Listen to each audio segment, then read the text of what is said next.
Assalomu alaykum aziz do'stlar. Kanalimizning qadrli tomoshabinlari. Bugun men sizlar bilan juda muhim va ko'pchilikni tashvishga solayotgan bir mavzuni muhokama qilish uchun yig'ildik. So'nggi paytlarda internetda, ijtimoiy tarmoqlarda ummaydan boshlab pensiyalar ommaviy ravishda to'xtatiladi degan xabarlar tarqalmoqda. Bu xabarlar ko'plab savollarni, tashvishlarni keltirib chiqardi. Bugun men ushbu soha mutaxassis sifatida vaziyatni to'liq oydinlashtirishga, bu mish-mishlarning asl sababini tushuntirishga va sizni nima kutayotgani haqida batafsil ma'lumot berishga harakat qilaman. Shu sababli, agar siz pensiya oluvchi bo'lsangiz yoki oilangizda pensiya oluvchilar bo'lsa, bu videoni oxirigacha diqqat bilan tomosha qilishingiz shart. Har bir so'zim muhim. Bu ma'lumot sizning moddiy ta'minotingizga bevosita ta'sir qilishi mumkin. Shunday ekan, videoga hoziroq like bosing va kanalimizga obuna bo'lishni unutmang, toki muhim yangiliklarni o'tkazib yubormaysiz. Keling, avvalo muammoning mohiyatiga oydinlik kiritib olsak. Oldinlari pensiya olish jarayonlari qanday edi va hozir nima o'zgardi? Bilamizki, avvallari pensiya to'lovlari asosan bank kartalariga yoki pochta orqali naqd pul shaklida amalga oshirilardi. Ba'zi hollarda, ayniqsa keksalar, nogironlar uchun to'lovlar uyga yetkazib berilardi. Tizim ancha sodda edi, biroq uning o'ziga yarasha kamchiliklari ham bor edi. Eng katta muammolardan biri bu pensiya oluvchilar haqidagi ma'lumotlarning eskirishi, ularning doimiy ravishda yangilanmasligi. Ba'zan shunday holatlar yuzaga kelardiki, vafot etgan shaxslarning nomiga pensiya to'lovlari davom etayotgani aniqlanar edi. Yoki fuqaroning mamlakat hududidan uzoq muddatga chiqib ketganiga qaramay, uning nomiga pensiya olinishi kabi holatlar ham uchrab turardi. Bunday xatoliklar va suiiste'molliklar davlat byudjetiga katta zarar keltirar, pensiya tizimining umumiy samaradorligiga salbiy ta'sir ko'rsatar edi. Hukumat va pensiya jamg'armasi ushbu muammolarni bartaraf etish maqsadida bir qator islohotlarni amalga oshirmoqda. Maqsad pensiya tizimini raqamlashtirish, shaffofligini oshirish, har bir pensiya to'lovining qonuniy asosga egaligini ta'minlash va to'lovlarni haqiqiy ehtiyojmand shaxslarga o'z vaqtida yetkazib berish. Aynan mana shu jarayonlarning bir qismi sifatida pensiya oluvchilarning shaxsiy ma'lumotlarini muntazam ravishda yangilash va ularning tirikligini tasdiqlash mexanizmi joriy etilmoqda. Ummaydan boshlab pensiyalar to'xtatiladi degan gaplar aslida ushbu yangi tekshiruv va tasdiqlash jarayonlari bilan bog'liq. Bu ommaviy bekor qilish emas, balki aniq bir sababga ko'ra va ma'lum bir guruh fuqarolar uchun qo'llanilishi mumkin bo'lgan choralar haqida ogohlantirishdir. Hozirda asosiy e'tibor aynan pensiya oluvchilarning ro'yxatlarini aniqlashtirish, xato va kamchiliklarni bartaraf etishga qaratilgan. Bu jarayon avtomatlashtirilgan tizimlar orqali amalga oshiriladi. Ya'ni fuqarolarning shaxsiy ma'lumotlari mavjud davlat bazalari bilan solishtiriladi. Endi esa eng muhim qismiga o'tamiz. Bu yangiliklarni kimlar bilish kerak, kimlar xavotir olish kerak va kimlarning tashvishlanishi asossiz. Keling, bir necha aniq misollar yordamida tushuntiraman. Birinchi misol, 70 yoshli Oysha momo o'z uyida yashaydi. Har oy o'z pensiyasini bank kartasiga muntazam ravishda oladi. U hech qayerga chiqib ketmagan, propiskasi o'zgarmagan, uzoq muddat davolanmagan. Oysha momo xavotir olish kerakmi? Yo'q, Oysha momo umuman xavotir olmasligi kerak. Agar sizning shaxsiy ma'lumotlaringiz davlat bazalarida dolzarb bo'lsa, sizning yashash joyingiz o'zgarmagan bo'lsa va siz hech qanday qonunbuzarlikka yo'l qo'ymagan bo'lsangiz, pensiya to'lovlaringiz odatdagidek davom etaveradi. Tizim sizning ma'lumotlaringizni avtomatik tarzda tekshiradi va siz to'lov oluvchilar ro'yxatida qolasiz. Ikkinchi misol. Farhod aka 65 yoshda 3 oydan beri Rossiyada bolalarining yonida. Uning pensiyasi har oy O'zbekistonlik bank kartasiga tushadi va uni O'zbekistondagi qarindoshlari yechib olib, Farhod akaga yuborib turadi. Farhod aka endi xavotirlanishi kerakmi? Farhod aka va uning oilasi xavotir olishi kerak. Chunki yangi qoidalar bo'yicha agar pensiya oluvchi 6 oy davomida mamlakat hududida bo'lmasa, uning pensiya to'lovlari vaqtincha to'xtatilishi mumkin. Bunday holatda pensiya oluvchi shaxsan o'zi yoki qonuniy vakili orqali pensiya jamg'armasiga murojaat qilishi va uning chet elda bo'lish sababini, muddatini, shuningdek tirikligini tasdiqlovchi hujjatlarni taqdim etishi lozim. Bu Rossiyadagi konsullik xizmatlari orqali amalga oshirilishi mumkin. Misol uchun, Farhod aka Rossiyadagi O'zbekiston elchixonasidan tiriklikni tasdiqlovchi ma'lumotnoma olib, uni pensiya jamg'armasiga taqdim etishi kerak. Agar bu ma'lumotnoma o'z vaqtida taqdim etilmasa, Farhod akaning pensiyasi vaqtincha to'xtatiladi. Bu har qanday suiiste'molliklarning oldini olishga qaratilgan juda muhim choradir. 3-misol, 52 yoshli Nodir opa yaqinda ishga kirdi va shu sababli nafaqa oluvchi maqomini yo'qotishi mumkin bo'lgan holatlarga tushishi mumkin. Masalan, nogironlik nafaqasi olib turgan ayol. Agar uning nogironlik guruhi ish qobiliyatiga ega bo'lsa va u rasman ishga kirib maosh olishni boshlasa, uning nafaqasi qayta ko'rib chiqiladi. Yoki boquvchisini yo'qotganlik pensiyasini olayotgan voyaga yetgan farzand. Agar o'zi ishga kirsa, uning pensiyasi ham qayta tekshiriladi. Bunday holatda Nodira opa pensiya jamg'armasiga o'zining yangi mehnat faoliyati haqida ma'lumot berishi shart. Agar u bu haqda xabar bermasa va pensiya jamg'armasi bu ma'lumotni o'zining avtomatlashtirilgan tizimlari orqali aniqlasa, uning pensiyasi to'xtatilishi mumkin. Keyinchalik ortiqcha to'langan summalarni qaytarib olish masalasi ham paydo bo'ladi. Shu bois har qanday mehnat faoliyatini boshlaganda darhol pensiya jamg'armasiga xabar berish juda muhim. 4-misol. Taqdim yoshli Hakim bobo o'tgan yil vafot etgan, lekin uning qarindoshlari pensiya jamg'armasiga bu haqda xabar bermagan va boboning kartasiga tushayotgan pensiyani olib ishlatishgan. Bu holatda nima bo'ladi? Avvalambor, bu qonunbuzarlik hisoblanadi. Yangi tizim avtomatik ravishda fuqarolik holati davlatnomalarini qayd etish, idoralarning ma'lumotlar bazasi bilan solishtirib vafot etgan shaxslarni aniqlaydi. Agar Hakim boboning vafoti pensiya jamg'armasiga o'z vaqtida yetkazilmagan bo'lsa va to'lovlar davom etgan bo'lsa, tizim buni avtomatik ravishda aniqlaydi. Bunday hollarda nafaqat pensiya to'lovlari darhol to'xtatiladi, balki ortiqcha to'langan mablag'lar qonuniy tartibda undirib olinadi. Bu shuni anglatadiki, vafot etgan shaxsning qarindoshlari qonun oldida javob berishlari va to'langan summalarni qaytarishlari kerak bo'ladi. Bu kabi holatlarning oldini olish uchun pensiya jamg'armasiga barcha o'zgarishlar haqida zudlik bilan xabar berish kerak.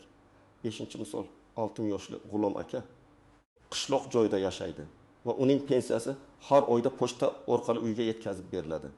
So'nggi 6 oy ichida G'ulom aka kasalligi tufayli uyda bo'lmagan, shifoxonada davolangan.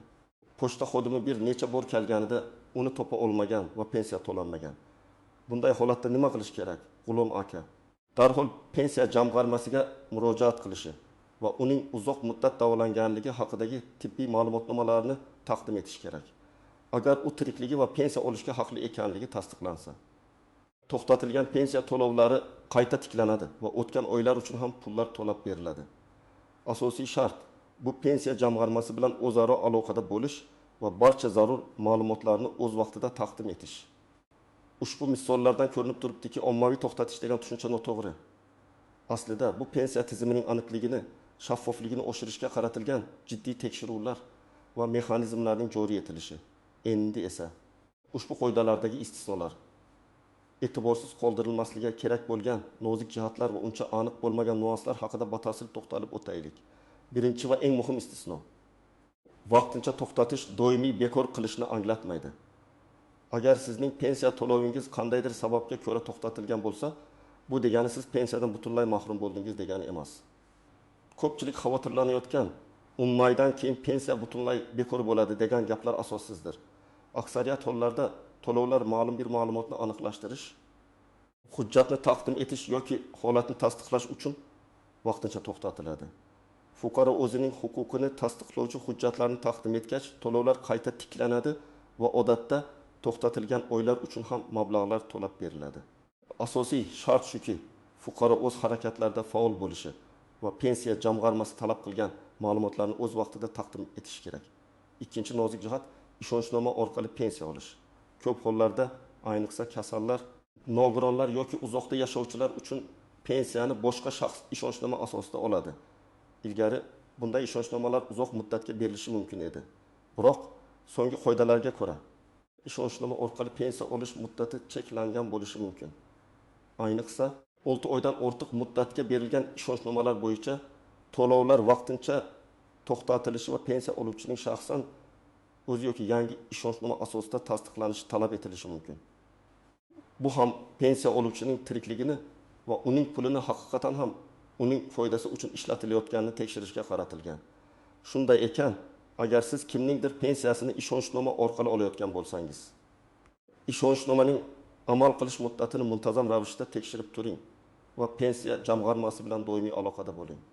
Agar ishonchnoma muddati tugashiga yaqinlashsa, uni yangilash yoki pensiya olishining shaxsan o'zi bilan bo'lishi zarur. Uchinchi nozik jihat ayrim turdagi pensiyalar va nafaqalar, masalan, xizmat staji uchun beriladigan pensiyalar bilan nogironlik pensiyalar yoki boquvchisini yo'qotganlik nafaqalari o'rtasida farqlar mavjud. Nogironlik pensiyasi oluvchilar har yili qayta tibbiy ko'rikdan o'tishlari va nogironlik guruhini tasdiqlashlari shart. Agar bu ko'rik o'z vaqtida o'tkazilmasa va tasdiqlovchi hujjatlar pensiya jamg'armasiga taqdim etilmasa, pensiya to'lovlari to'xtatiladi. Bu avvaldan mavjud bo'lgan qoida bo'lsa-da, hozirgi kunda bunga alohida e'tibor qaratilmoqda. Xuddi shunday, boquvchisini yo'qotganlik nafaqasi oluvchi talabalar uchun har yili o'qish joyidan ma'lumotnoma talab qilinadi. Bu ma'lumotnoma taqdim etilmasa, nafaqa to'xtatiladi.